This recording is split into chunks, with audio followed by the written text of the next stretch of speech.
如果有一天，那個陪了我們大半輩子的老伴先我們一步走了，我們該怎麼辦？我知道，光是把這句話說出口，很多人的心裡就已經開始發酸了。有的人結婚30年，有的人相守50年，年輕的時候吵吵鬧鬧，為了一句話能賭氣好幾天，中年的時候為了兒女，為了柴米油鹽，忙得連好好看對方一眼的時間都沒有。可是等到頭髮白了，牙齒掉了，走路要人扶了，才忽然發現，這個世界上最懂你的人，其實一直就睡在你身邊。他知道你愛喝哪一種茶，知道你半夜要起來上幾次廁所，知道你哪一顆牙不敢咬硬的東西，知道你嘴上罵他一輩子不中用，心裡卻捨不得他多走一步冤枉路。就是這樣的一個人，有一天卻要先走了，留下來的那一個坐在忽然變得好大好空的屋子裡，看着那張還留着他氣味的椅子，那雙他再也不会穿的鞋子，那半碗他前一天還沒吃完的飯，還有那個他每天都要靠一靠的枕头。屋子还是那個屋子，東西還是那些東西，可是那個人不在了。夜裡想跟他說句話，回過頭去只有一片黑。早上醒來想喊他起床，話到嘴邊才想起來没人可以喊了。這種苦沒有經歷過的人是很難懂的。它不像刀子那樣一下子見血，它像溫水，一天一天地泡着你，把你整個人都泡軟了，泡塌了。為什麼老來喪偶會是人生裡最重的一種苦？老話講得好，少年夫妻老來伴。年輕的時候，我們身邊有父母，有兄弟姊妹，有一群嘰嘰喳喳的朋友同事，有數不清的熱鬧。可是人一老，父母走了，老朋友一個接着一個的凋零了，兒女也各自成了家，飛到遠方去了。到最後還能天天陪在你身邊，還能耐着性子聽你嘮叨，還能跟你一起守着一盞燈、一鍋飯、一台老電視的，就只剩下那一個老伴了。他不只是你的丈夫，你的妻子，他是你這幾十年風風雨雨走過來唯一一個從頭到尾都沒有走開過的人。所以他這一走，帶走的就不只是一個人，而是你大半輩子的依靠，是你整個晚年的那一份踏實與安穩。這一種痛比年輕時失去任何一樣東西都要來得更沉更深。也正因為這一份痛太重太深，我們才格外容易在這裡面一不小心就做錯了一些事。觀世音菩薩大慈大悲，尋聲救苦，在佛經裡，這位菩薩早在無量劫以前其實就已經成佛了，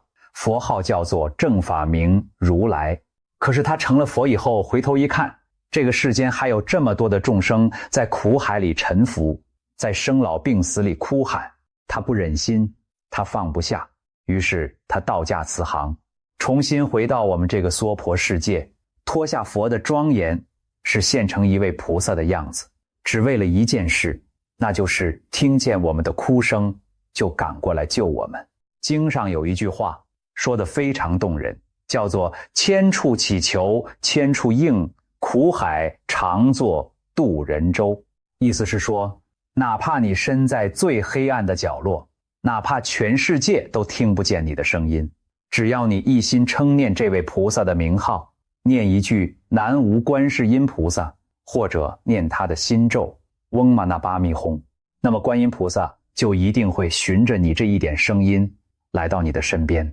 哪裡有苦難，哪裡就有觀音，這就是他發過的大願。那麼今天就讓我們借着觀音菩薩的這一份慈悲來好好的說一說，當那個最親的人先走了以後，有3件事我們一定不要再做了。這3件事說出來你可能會嚇一跳，因為他們看起來明明就是我們在思念他，在愛他，在放不下他。可是佛法要告訴我們的，恰恰是這裡面藏着的一個大秘密，那就是這3件事如果一直做下去，不但幫不了那個走了的人，反而會讓我們自己的晚年變得無比凄涼。更嚴重的，還會連累到我們自己來世的福報。這3件事到底是什麼？請你一定要耐着性子聽到最後，因為這裡面藏着的是一份既能讓活着的人安穩，也能讓走了的人安心的大智慧。在說這3件事之前，我們得先把一個道理弄明白：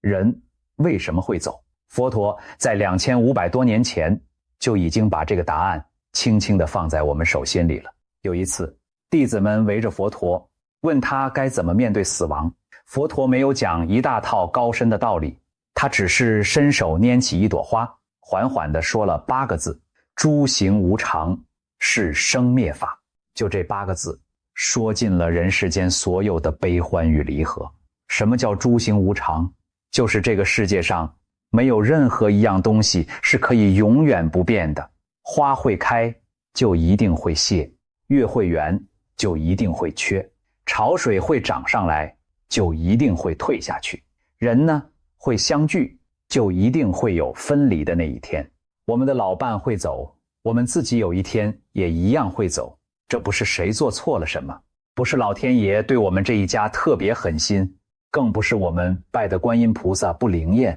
而是這個世間它本來就是這樣運轉的。佛陀說，生者必有死，這是自古以來的常理，又有什麼好奇怪的呢？我們這一生會嘗到4種最大的苦，那就是生、老、病、死。這4種苦，帝王将相躲不過，贩夫走卒也躲不過，古今中外沒有一個人能夠例外。你我如此，我們的老伴兒也是如此。所以說到底，他的離開不是一場意外，而是每一个生命都必然要走到的那一步，只是他先走了一步而已。其實會走的又何止是我們的老伴，我們自己這一副身體又何嘗不是一天一天在悄悄地變老變壞。你看看鏡子裡的自己，那滿頭的白髮，那滿臉的皺紋，那一雙不再靈便的手腳，這不就是無常正在我們自己身上一點一點走過的痕跡嗎？我們這一生拼了命想要抓住的東西實在太多了，抓錢財，抓名利，抓兒女，也抓那一個最愛的人。我們總以為只要死死抓住了，就能夠天長地久。可是佛陀早就把話說明白了，這世上啊，根本就沒有任何一樣東西是你能夠永永遠遠抓在手心裡不放的。把這一點看清楚了，看透了，我們才會慢慢的懂得，與其死死地去抓，倒不如輕輕地去惜。在還能相守相伴的時候，好好的珍惜。到了那個不得不放手的時候，也學着慢慢的把手鬆開。可是話說回來，明白歸明白，心痛歸心痛，佛法從來就不是一副鐵石心腸，它從來不會板着臉叫我們不許難過。你要知道，觀世音菩薩自己就是一位因為看見眾生受苦而流下眼淚的菩薩。慈悲這2個字拆開來看，慈是給予眾生快樂，悲是拔除眾生的痛苦。連菩薩都為我們的苦而心疼，那麼老伴兒走了，你想哭你就去哭，這是人之常情，這是幾十年感情最自然的流露。天底下沒有任何一個人有資格說你這樣不對。真正的問題從來就不在於你有沒有掉眼淚，而在於你有沒有讓自己一直陷在那個最深的地方，出不來，走不出。這就是我們今天要說的第一件事。第一件事，老伴走了以後，千萬不要日日夜夜的以淚洗面，把自己的身子哭垮了，更把他給絆住了，讓他走得不安心。為什麼會這麼說？我先給你講一段真實的故事，這是佛門裡流傳了幾十年，很多老修行都聽過的一段記載。從前有一位60多歲的老先生，病重快要走的時候，家裡人很有善根，趕緊請了一群蓮友來為他助念。什麼叫助念？就是在他身邊一句接着一句的不斷為他念佛號，幫他把那顆七上八下的心安住在佛的名號上，好讓他能夠平平靜靜的往生。那一天助念的功夫很得力，老先生的神情越來越安詳，越來越平和。據當時就在現場的人說，這位老先生甚至已經見到了阿彌陀佛親自前來接引他，臉上現出了一種平日裡從來沒有過的平靜與光明。眼看着這就是一件天大的好事，一件求都求不來的殊勝因緣。可是就在這個最關鍵的節骨眼上，他的老伴兒從外面衝了進來，一把抱住他，放聲大哭，一邊哭一邊喊：你這一去西方，就剩下我一個人了，往後这日子，你要我一個人怎麼過下去啊？你猜接下來怎麼了？就是這一哭，就是這一句話。老先生那一顆原本已經放下的心，忽然又被硬生生地牽了回來。他放不下了，他捨不得走了。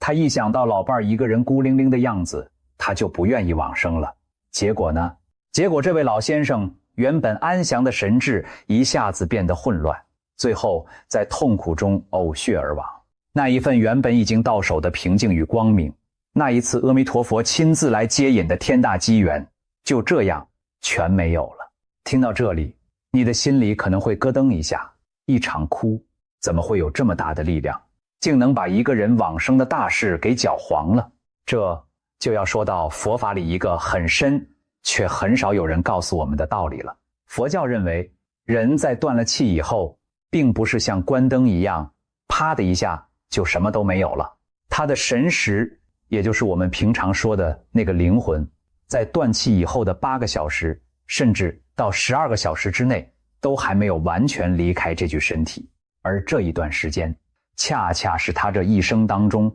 最脆弱也最要緊的時刻。他的身體正在一寸一寸的崩壞瓦解。那一種痛苦，佛經裡有一個很傳神的形容，說就好像一隻活生生的烏龜被人硬生生的把殼給剝下來一樣。就在他承受着這種大痛苦的時候，如果你在他耳邊哭，如果你抱着他搖他喊他，甚至急急忙忙的就要去搬動他，給他擦身換衣，那會發生什麼事？他會因為你的哭聲升起無比的貪戀與不捨，也會因為身體被碰觸的劇痛升起嗔恨與惱怒。這兩種念頭，一個貪，一個嗔，恰恰就是把人往下拉的兩隻手。本來他可以往生到一個更好、更光明的地方去，卻因為你這一份看起來深情無比的眼淚，硬生生地被流了下來，甚至因為臨終起了惡念，墮落到更苦的地方去。你說，這到底是在愛他，還是在害他？我再給你講一個恰恰相反的例子，同樣是有人要走，佛門裡也有這樣的一場助念，讓在場的人一輩子都忘不掉。那一次往生的是一位老菩薩，走得很突然。可是奇怪的是，這位老人家的一雙兒女並沒有像一般人那樣哭天搶地，反而異常的鎮定，異常的平靜。做女兒的就跟着助念的蓮友們一起靜靜的一聲又一聲的念着佛號，那一種安詳，那一種祥和，那一份滿屋子的安定，深深地震撼了在場所有的人。你看，同樣是面對至親的離去，一邊是哭到亡者神志大亂，嘔血難安，一邊卻是靜到滿室生輝，佛號綿綿。這中間的差別究竟在哪裡？差別就在於這一家人是真的懂得，此時此刻那個要遠行的人最需要的從來就不是我們的眼淚，而是我們一顆安定下來的心和一句一句清清楚楚的佛號。他們是真的懂得該怎麼樣去愛一個正在啟程遠行的親人。這裡頭其實藏着一個很重要的分別，那就是思念和執着是不一樣的。思念是你在心裡溫柔地記着他，記着你們一起走過的好時光，這一份記憶是暖的，是不傷人的。可是執着呢？執着是你死死地抓着他不放，是你不肯承認他已經走了這個事實，是你把自己整個人都拴死在那一份失去的痛苦裡，出不來。思念是把它放在心裡，然後好好的活下去，執着卻是揪着它一起往下沉。佛法要我們放下的從來不是那一份思念，而是這一份会把兩個人一起拖垮的執着。這個彎你一定要在心裡拐過來。而且這件事還不只是斷氣那一刻，在我們民間有头七的說法，逢七就要做一場佛事。在佛門裡則說，一個人走了以後，一直到他轉世投胎之前，這中間還有一個過渡的階段，叫做中陰身。這一段時間最長可以到49天。在這49天裡，亡者的神識還在飄飄蕩蕩，還沒有找到下一世的去處。而且佛經裡說，這個時候他的感應能力比他活着的時候還要強上好幾倍。你在家裡哭，你在他的靈前哭，你半夜一個人偷偷的哭，他統統都感應得到。你哭得越是傷心欲絕，他就走得越是牽腸掛肚，越是沉重難捨。所以歷代那些真正有修行的高僧大德才會一再的苦口婆心勸告我們，說親人剛走的那一段日子，家裡最好保持安定與祥和，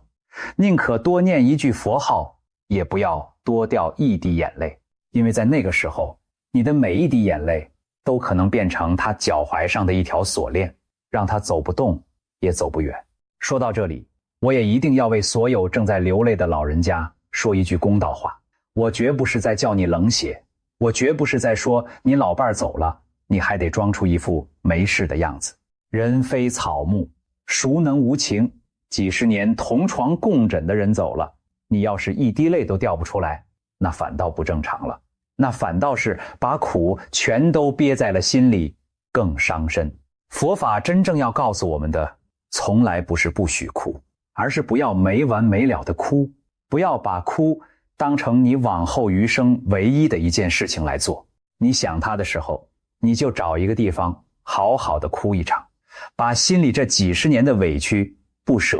還有那些說不出口的話，通通都倒出來，這都沒有關係。可是哭完了，你要記得把眼淚擦乾，然後在心裡輕輕的、柔柔的對他說上這麼一句：你安心的走吧，我會好好的照顧我自己，你什麼都不要牽掛。我們這一輩子的緣分很深，來世我們一定還會再相見。你信不信？這一句話比你哭上1000遍、10000遍都更能夠真真切切地幫到他。還有一層苦，是我要特別為你自己說的。你日日夜夜的哭，把身子哭壞了，把眼睛哭花了，飯也不肯吃了，覺也睡不着了，一天比一天憔悴，一天比一天枯槁，這究竟是何苦呢？你的老伴在另一個世界看着你這一副模樣，他能安心嗎？他走的時候，心裡最放不下的，不就是怕你一個人往後過不好嗎？你如今把自己糟蹋成這個樣子，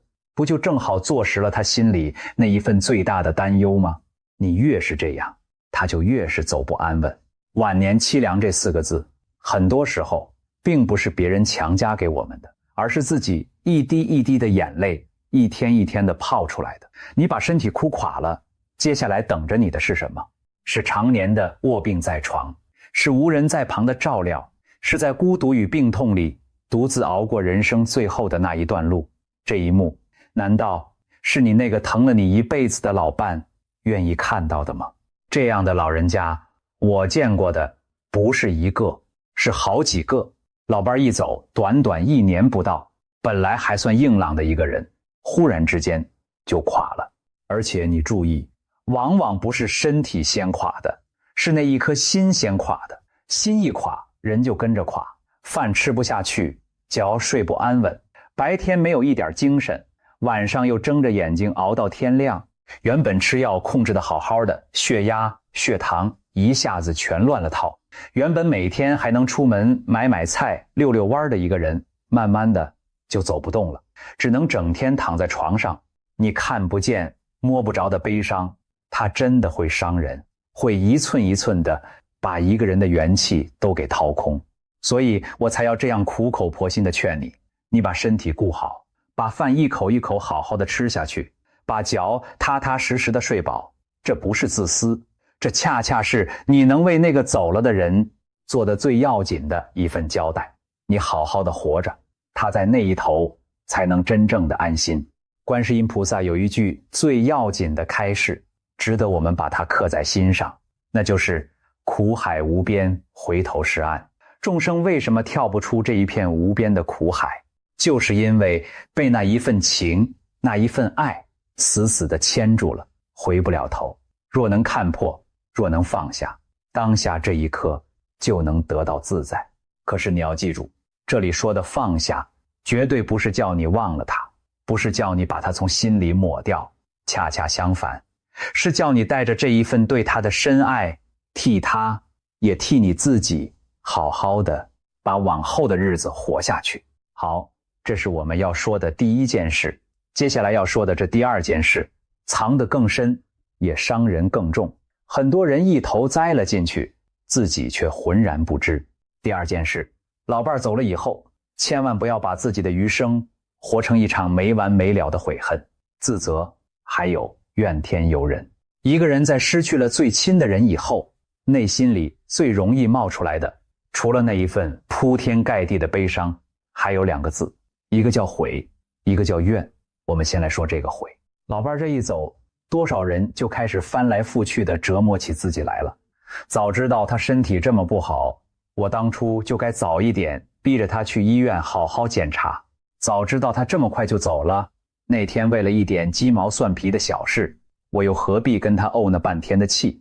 他走前幾天還念叨着想吃我做的那一碗面，我當時嫌麻煩，隨口就給推了。誰知道這竟成了他這輩子最後一個沒能了的心願。我怎麼就那麼糊塗，那麼狠心啊？這一樁一樁，一件一件，就像一把一把的小刀子，專門挑在夜深人靜、四下無人的時候，一刀一刀的往自己的心口上割。這種悔恨，有一位法師說得特別好。他說，一個人與其一直陷在內疚和自責裡，反反复复地折磨自己，倒不如把這一份悔化成一件實實在在的正面的行動。你欠他的那一碗面，你現在就可以親手做出来，恭恭敬敬地供在佛前，然後把這一份心意回向給他。你當初沒能好好的陪他說说話，你現在就可以靜下心來，為他多念上幾百聲、幾千聲的佛號。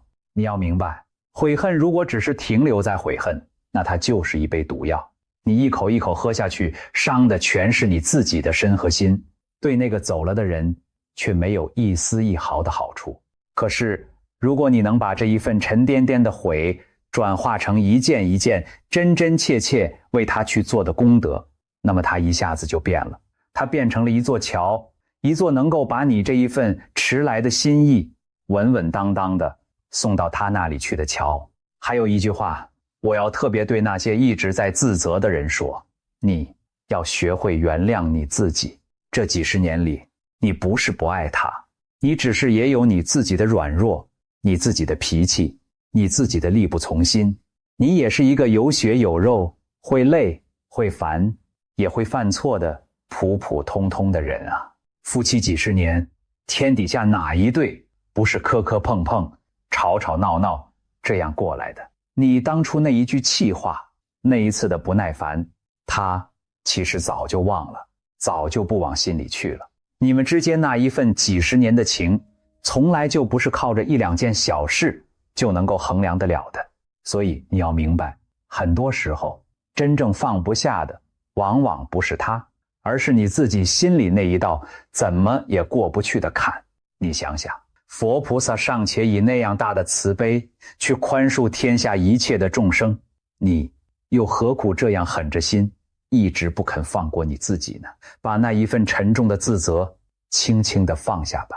你好好的活下去，你替他把往後的日子過得好好的，這就是对他最好的補償，也是你能對你自己最大的一份慈悲。再來，我們說一說这個怨。這個怨比那個悔還要更可怕，因為它會一點一點的把我們的良心和慈悲都給蒙蔽掉。老伴走了，有的人開始怨天，怨老天爺你這麼不公平。你看看別人家，兩老都能相互扶持着活到90多歲，我們家怎麼就這麼命苦？有的人開始怨菩薩，我吃了一輩子的素，燒了一輩子的香，我在你面前求了他多少多少回，菩薩你為什麼不保佑他？你為什麼到頭來還是把他從我身邊帶走了？甚至還有的人開始怨那個剛剛走了的人，你怎麼這麼狠得下心，說走就走，把這一大攤子事，把這一大家子人全都甩給我一個人，你自己倒是清清靜靜的走了，撒手不管了。這些話聽起來好像是一個人傷心到了極點才會說出來的胡話，可是你知道嗎？在佛法看來，這一份怨恨正正就是那一股會把我們自己拖進惡道裡去的最可怕的力量。佛陀曾經告訴我們，眾生之所以會在這生死的苦海裡一世又一世的輪迴不休，出不去，跳不脫，最根本的原因就在於幾種怎麼也放不下的貪愛。第一種是貪戀外面那些花花綠綠的種種好處，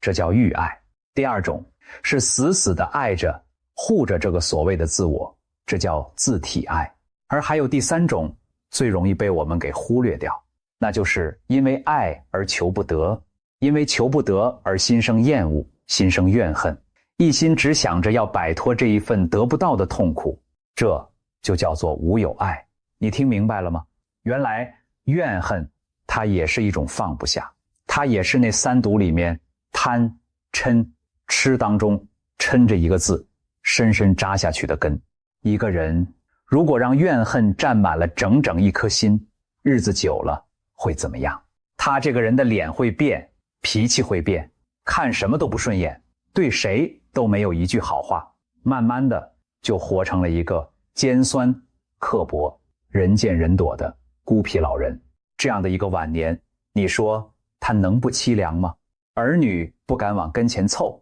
鄰居不願意來走動，你活生生的把自己給活成了一座誰也靠近不了的孤島。這一份苦追根究底，全都是那一顆怨心一點一點結出来的果。你有沒有見過這樣的一個老人？年輕的時候明明是個和和氣氣、笑口常開的人，可是自從老伴兒走了以後，整個人就像變了一個樣，變得誰也不待見，見了誰都要挑三揀四，抱怨個沒完沒了。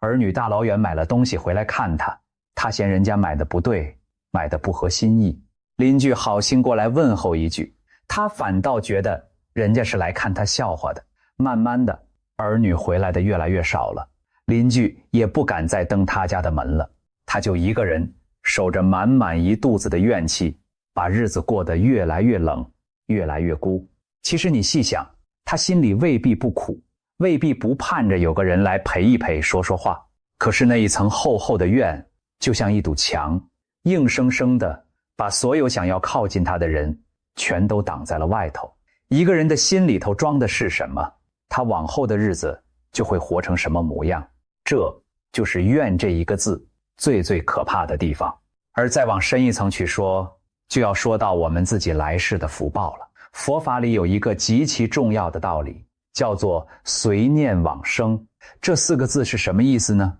意思是說，一個人在臨終的那一念，那最後一個念頭裡頭裝的是善還是惡，會直接決定他下一世要投生到什麼樣的地方去。你想想看，如果一個人一輩子的後半段都活在怨恨裡，日日夜夜翻來覆去想的都是那一份不甘，那一份恨，都是老天對我不公，都是這世道欠了我。那麼等到有一天輪到他自己臨終的那一刻，這一股積攢了幾十年的滔天怨氣就會在那最脆弱的一瞬間轟的一下全湧上來，把他的神識硬生生地帶往一個充滿了黑暗與苦痛的去處。佛經裡說得清清楚楚，一個人如果在臨終的時候心中升起的是恐怖，是焦慮，是貪戀，是嗔惱這一些惡念，那就很容易一頭轉生到惡道裡去。你看，你這一生的怨，它毀掉的不只是你這一生的晚年，它還會像一顆種子一樣牢牢地跟着你，種到你的下一世裡去，讓你在下一世繼續受這個苦。這就是我們常常說的影響到來世的福報。這句話可不是隨便嚇唬人的。你可能會問，臨終那一念，我怎麼保得住它是好的呢？那可是最慌最亂的一刻啊。問得好，答案是臨終那一念其實不是憑空冒出來的，它是你這一輩子，尤其是這往後幾十年，所有念頭一點一點養出來的。你平日裡心心念念都是慈悲，是感恩，是佛號，那麼到了那最後一刻，自然而然湧上來的就是這一份慈悲，這一份安詳。你平日裡心心念念都是怨，是恨，是不甘，那麼到了那一刻湧上來的也就是這一股怨氣。所以你看，我們今天勸你放下這個願，不只是為了你眼下的晚年好過一點，更是在為你自己幾十年後那最要緊的一念一天一天地鋪路積糧。從今天起，每動一個善念，每念一句佛號，你都是在為自己將來那一程攢下一分光明。這是天大的好事，一點都不遲，什麼時候開始都來得及。那麼到底該怎麼辦呢？關於這個願字，觀世音菩薩其實有一種慈悲，這種慈悲說出來，你一時之間可能還轉不過這個彎，接受不了，那就叫做無情的慈悲。這是什麼意思？就是說，有的時候菩薩明明有能力讓一件事情如你所願，可是他偏偏就沒有那麼做。為什麼？因為他站得比我們高，看得比我們遠，他一眼就看見了這件事情的背後。如果真的一切都順了你的心意，可能反而會給他帶來一個更大的傷害。這就好像一位真正疼愛孩子的母親，孩子哭着鬧着要吃糖，他卻硬是不给。這不是他不愛這個孩子，恰恰是因為他太愛了。他知道這糖吃多了是要壞了牙，要生了病的。你的老伴走了，你在心裡怨菩薩不靈，可是你有沒有靜下來想過，也許他這一生的功課早已經圓圓滿滿的做完了。也許他如果繼續勉強留下來，等着他的反倒是更多、更長、更難熬的病痛折磨。菩薩把他接了走，讓他從那一副被病痛日夜折磨的臭皮囊裡徹底的解脫了出來。這又何嘗不是一種更深、更大的慈悲呢？佛門裡還有一種說法，聽了讓人心裡一暖，那就是還願。有一位法師開示說，我們這一生其實是為了完成過去生沒有做完的功課，沒有還清的承諾，才來到這個世間走這一遭的。無論這一生我們扮演的是什麼樣的角色，遇到的是什麼樣的順境或者逆境，都恰恰是我們修福修慧圓滿自己這一份功課的機會。當這一生的功課圓滿了，這一期的緣分了結了，一個人自然就走了。他不是被硬生生奪走的，他是功德圓滿，功成身退。這樣一想，你心裡那一份怨是不是就能鬆開一點了？我們做人的這一雙肉眼能看見的永遠只是眼前這短短的一小段，我們看見的是生離，是死別，是天塌下來一樣的傷痛。可是在觀音菩薩，在諸佛菩薩的眼裡，這只不過是一場短暫的別離，是一段全新旅程剛剛開始的起點而已。所以放下你心裡的那一份怨吧，你要記住，你越是怨，你的那一顆心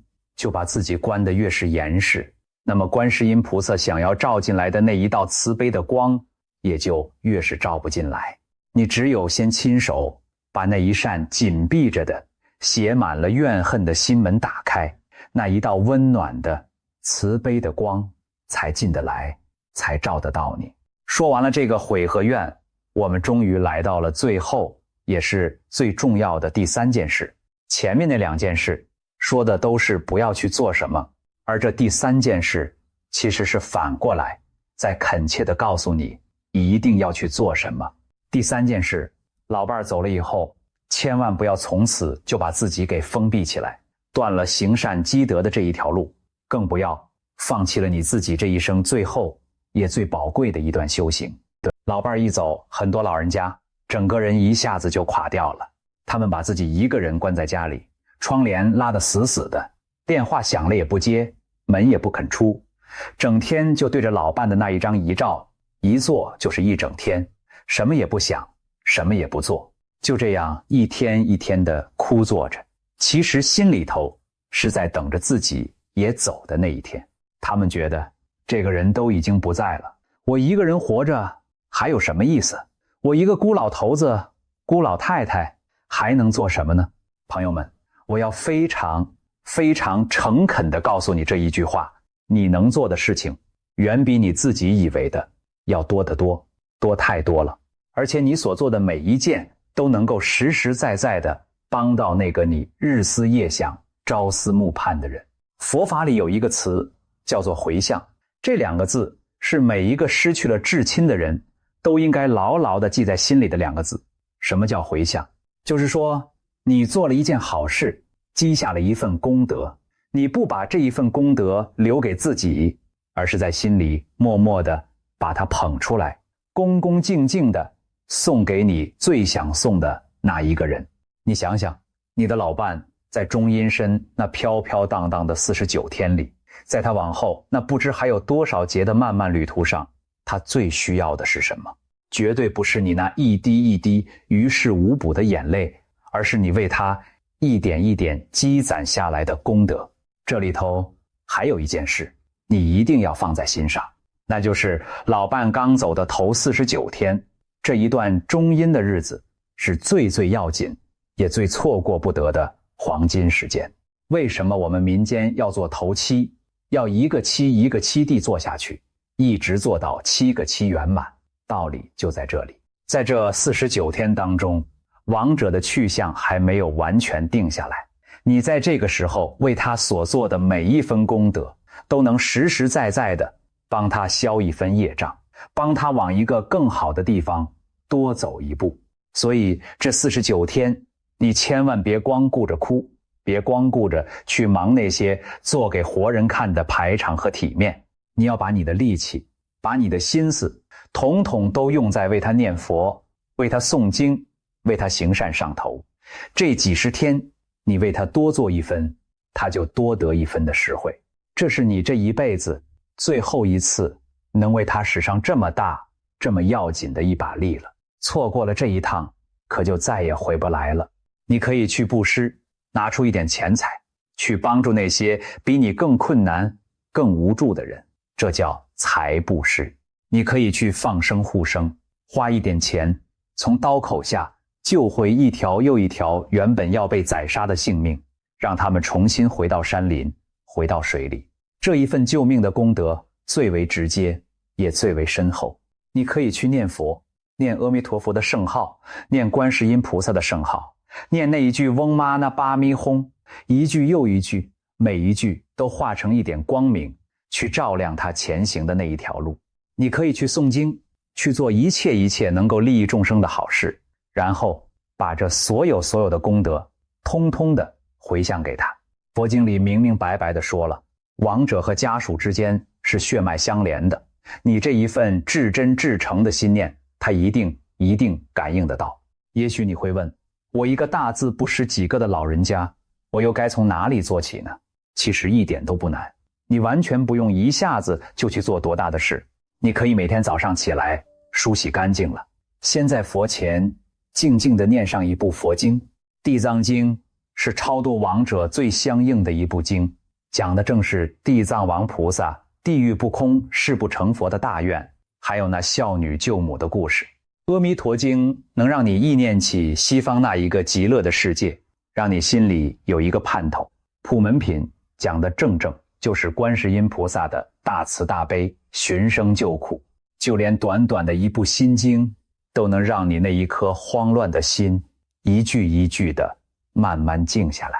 你要是眼睛花了，看不了经，那也沒有關係，你就一句一句的念佛號，念南無阿彌陀佛，念南無觀世音菩薩，念100句，念1000句，念到心裡頭安安靜靜的就好。念完了，你就把這一份功德在心裡默默地回向出去。你就說，願以此念佛誦經的功德回向給我的老伴某某某，願他業障消除，離苦得樂，往生西方極樂淨土。這樣簡簡單單的一句話，那一份心意，觀音菩薩會替你收下，你的老伴也一定會收到。除了念佛誦經，你還可以去做一件最直接的功德，那就是放生護生，用一点點錢去買下那些原本要被送上砧板的魚、鳥、蝦、蟹，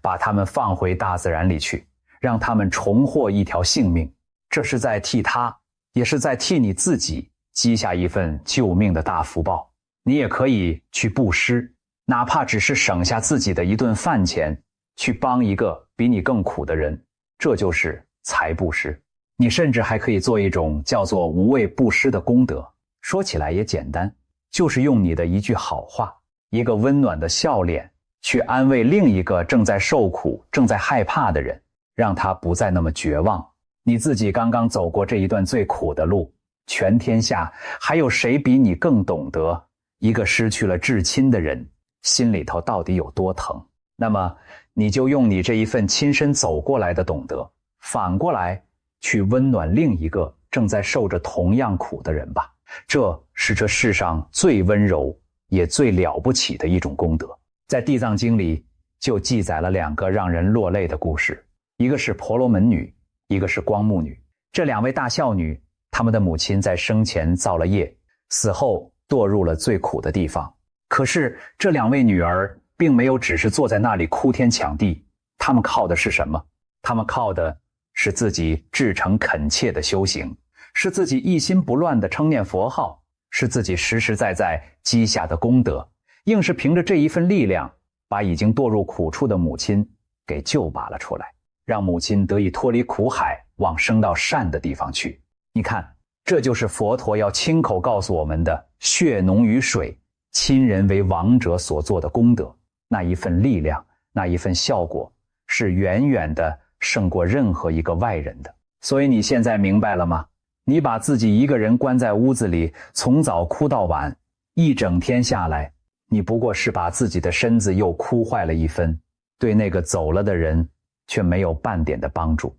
可是如果你肯把這一整天用來為他好好的念上一部經，用來為他去放一次生，用來為他去做上一件實實在在的善事，那麼這一整天你就真真切切的幫到他了。這才是一個活着的人能夠為一個走了的人所做的最深情也最有力量的一件事。真正的愛一個人，不是把你自己也一起葬送掉，陪着他一起沉下去，而是替他把這個世間本來還可以去做的種種好事，一件又一件的接着做下去。而且這一件事的好處還不只是給他的，他同樣也是給你自己的。你走出那一道家門，去行善，去助人，你就重新接觸到了人群，你的那一顆心就不會一直死死地泡在那一潭悲傷的水裡發霉。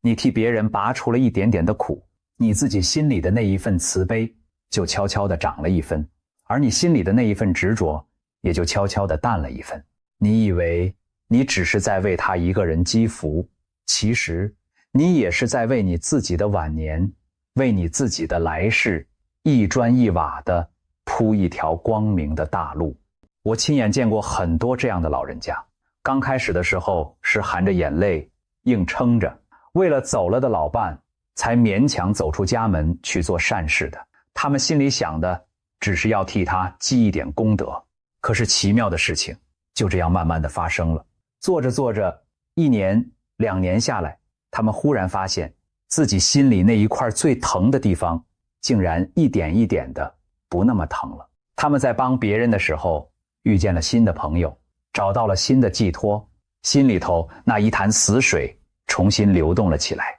他們的臉上慢慢的又有了笑容。他们原本以為是自己在超度那個走了的人，到頭來才明白，其實也是那個走了的人借着這一份善行，反過來把還活着的自己從那一片悲傷的苦海裡一把一把的給拉了上來。你看，慈悲這個東西就是這樣，你把它給了別人，最後受益最深的反倒是你自己。悲傷就在這一件一件的善事裡悄悄地化成了慈悲。有一位法師說過一句話，我一直記在心裡，捨不得忘。他說，人這一生走到最後的那一刻，一輩子掙下的財產帶不走，一輩子爭來的名利帶不走，真正能夠跟着我們一路走到下一世去的，其實只有3樣東西，那就是我們的慈悲心，我們的智慧心，還有我們這一生點點滴滴所積下來的功德。你為老伴所做的每一件善事，到頭來也都會變成你自己生命裡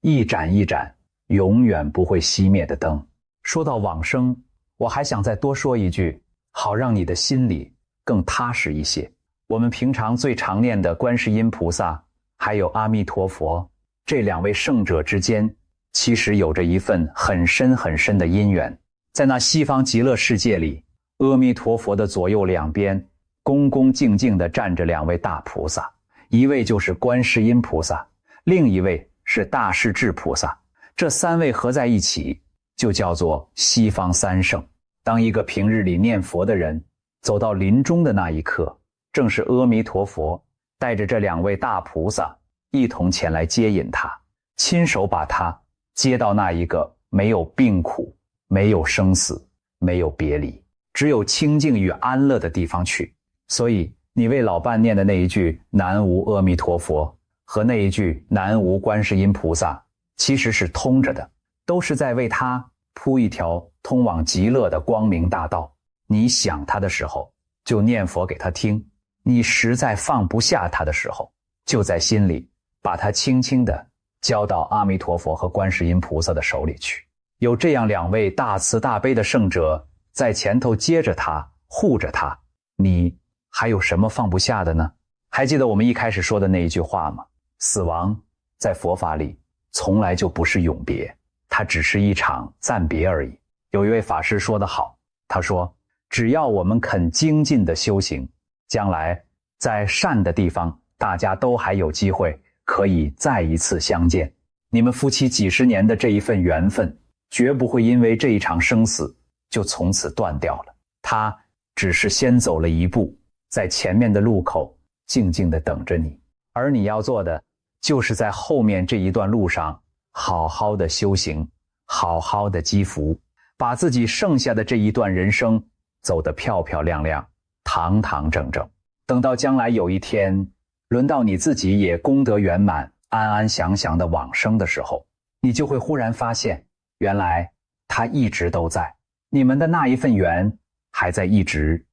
的延續着。你這樣想一想，心裡頭是不是就沒有那麼苦，那麼慌了？我們今天說了這麼多，說來說去其實就是這三件事。第一件，不要日日夜夜的哭泣，把自己的身子哭垮，更把它給絆住。第二件，不要把餘生活在悔恨與怨恨裡，這樣不但毀了自己的今生，還會連累到自己的來世。第三件，不要把自己封閉起來，斷了行善的路，而是要多多地為他也為自己去積福，去回向。這三件事說到最根本處，講的其實都是同一個字，那就是放下。可是這個放下絕不是無情，絕不是忘記，恰恰相反，它是一種最深最深的深情，是一種最大最大的智慧。因为你只有先放下了那一份會傷人、會拖累人的執着，你才能真正的騰出這一雙手來，去做那些真正能夠幫到他，也幫到你自己的事。坐在屏幕前的你，如果你此刻也正經歷着失去至親的那一種痛，如果你此刻也正一個人在這一片無邊的苦海裡浮浮沉沉，我想輕輕地對你說上這麼一句話：你並不孤單。觀世音菩薩的那一雙眼睛從來沒有離開過你，他一直都在看着你，他的那一雙手也一直就伸向你的方向。你要做的只是願意回過頭來，願意在心裡一心的稱念一聲他的名號。你只要一念，他就一定會循着你這一點聲音，穿過所有的黑暗，來到你的身邊。我知道你心裡最怕的其實就是那兩個字，孤單。一個人的屋子，一個人的飯桌，一個人的漫漫長夜，那一種空，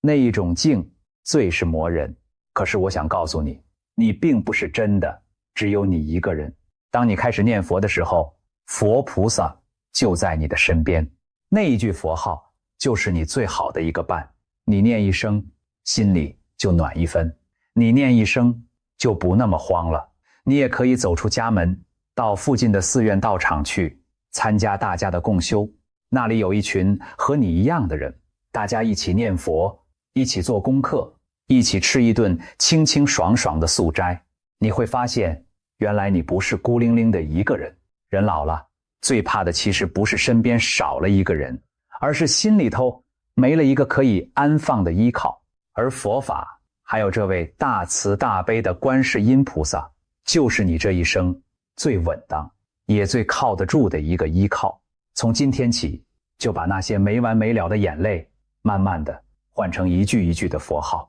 把那些翻來覆去的悔與怨慢慢的換成一件一件實實在在的善事。你會發現，你不但幫到了那個先走一步的人，你也把自己往後的晚年活出了一份誰也奪不走的安穩與尊嚴。這才是對你們幾十年夫妻情分最好也最圓滿的一個成全。其實啊，人的這一生就像一場長長的旅行，有的人只陪你走一小段路，有的人卻能陪你走上大半生。缘有深有淺，各有各的定數，我們既留不住，也強求不來。老伴兒先走了一步，這固然是苦，可是你若換一個角度想一想，你們2個人能夠手牽着手走過這麼長這麼遠的一段路，能夠在這茫茫的人海裡做上一輩子的夫妻，這件事情本身難道不就是一份天大的福氣，一份千金萬金也換不來的緣分嗎？所以在悲傷之餘，也請你靜下心來，在心裡好好的跟他道一聲謝。謝謝他這幾十年風裡雨裡的陪伴，謝謝他為這一個家默默的付出，謝謝他讓你這一生走得不曾孤單。當你把這一份深深的感恩放到心上，你會慢慢的發現，那一份原本撕心裂肺的痛，竟會一點一點的化成一份溫暖的懷念。而懷念是不傷人的，懷念的裡頭有淚，但是更多的是笑，是暖，是那一份任憑歲月怎麼沖刷也怎麼都磨不掉的深深的情。